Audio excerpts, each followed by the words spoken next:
you are sick and tired of spending your life in reaction mode with all of these things that just drain your week away from being productive, then this week's episode is absolutely for you.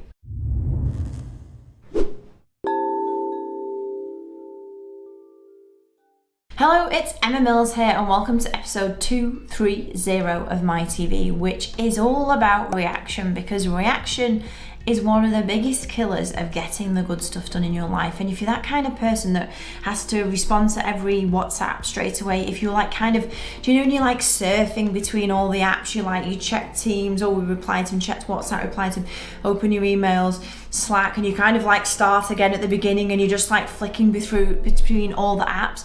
It's that absolute killer of getting anything meaningful done in your life. And today I just wanted to share 3 ideas with you on how to prevent that and actually reclaim back the day to get all of the good stuff done.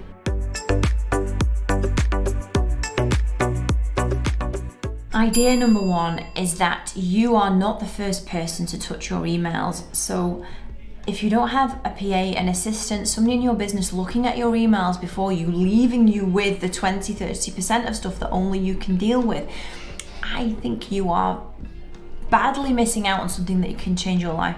I heard a phrase from Brendan Burchard. Honestly, if he was paid royalties on my TV, he would be even richer than he is now. And he said that the biggest challenge of your life, or the biggest challenges that are going to level you up, that the big stuff as your business gets big or as you start a business, the biggest challenge of your life is not sat in your inbox. I was like, oh my God, that is brilliant.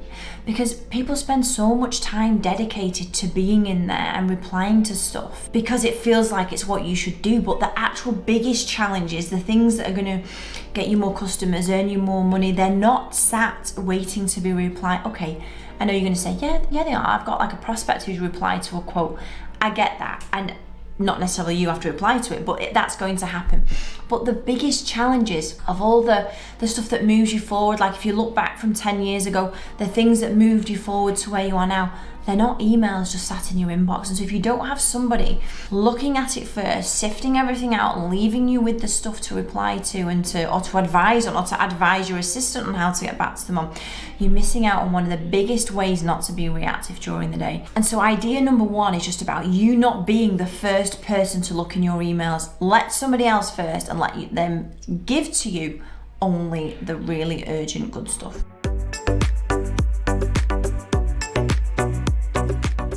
Idea number 2, an oldie but a goodie. I have probably spoke about this a lot on My TV already, but planning interruption time in the day. But the key thing is, if you plan in half an hour, like maybe 11 to 11:30 and 3 to 3:30, the key is letting your team know around you that you have slots planned in to get back to them, but letting them know that that is when you will. So you don't keep getting the messages saying, have you seen my message? Have you seen my message? But what about this? No, let them know. Okay, fine. Because team interruption is one of the biggest time drains as you start to add team members, as you start to scale your business. Let them know it's all cool. I've got it. I'm going to get back to you at 11. I'm going to get back to you at 3. And then they'll know in a rhythm that that's when you come back to them. And obviously you'll have something in place that if it's incredibly urgent, there'll be some break the alarm kind of signal or message, but ultimately that's when you're going to get back to them. So you don't have to keep going, oh, no problem, just reply to this, I'm trying to do this. Because you know that every time you break distraction from a task, it takes 25 minutes to get back into the focus of it. So have interruption time planned in the day, and all the things you get through on WhatsApp, Slack, Teams, whatever you use internally, reply to them in those 2 planned in interruption times and let your team know. That is idea number 2.